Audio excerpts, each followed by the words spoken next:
অখিল গগৈক মই এছেম্বলিৰ পৰা অবজাৰ্ভ কৰি আছোঁ মানে চব শ্বৰ্টকাটত বিচাৰে ৰাস্তা নবনাওঁ স্কুল নবনাওঁ মানুহৰ লগত নাথাকোঁ মিয়াক চুমা খাম কিন্তু ভোট দিব লাগিব শিৱসাগৰে তো এই শ্বৰ্টকাটটো ক'ত পাব জীৱনত সেইকাৰণে দুবিধ মানুহক আপোনালোকে ডিষ্টিংগুইছ কৰক নহ'লে এইটো তদন্ত ক'তো নাযাব জুবিনৰ অনুৰাগীসকলে চৰকাৰৰ লগত আছে যে মুখ্যমন্ত্ৰী চৰকাৰ আমাৰ আস্থা আছে কিবা নহয় কিবা আমাক ৰিজাল্ট দিব আৰু যোনে ৰাজনীতি কৰিব খুজিছে ৰাজনীতি কৰি থাকিব তাক আপুনি কেনেকৈ হাক দিব তেওঁলোকে ভাবিছে যে ইয়াতে আমাৰ চব ওলাব বুলি খানা ২৬ৰ কাম ইয়াতে হৈ যাব বুলি সেইকাৰণে তেওঁলোকে বহুত মানে কমত ভাবি আছে আৰু দুই এদিনতে আপোনালোকক আমি এখন সাংবাদিক মেলত মাতিম আৰু দিল্লীৰ পৰাও আমি সাংবাদিকসকলক মাতিম আমি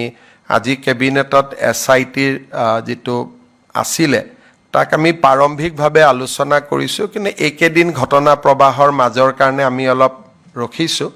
কিন্তু সেই সাংবাদিক মেলখন আমি দিল্লীৰ পৰাও জাৰ্নেলিষ্টখিনিক আমি বিচাৰিম গতিকে অলপ ডাঙৰ কৰি আমি কৰিম যাতে গোটেই কথাখিনি আমি আলোচনা কৰিব পাৰোঁ Was that SIT report table in the cabinet today? Yeah, today we have discussed informally. It's a very, very damaging report. I can only say it's a very, very damning and damaging report. So we want to share that with a larger crowd. It's a very bad report. Damaging and damning report. So আমি আজি প্ৰাৰম্ভিক আলোচনা কৰিছোঁ কিন্তু formal item হিচাপে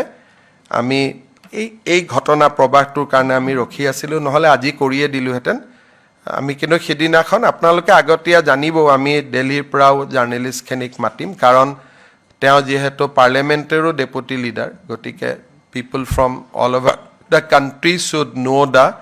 actual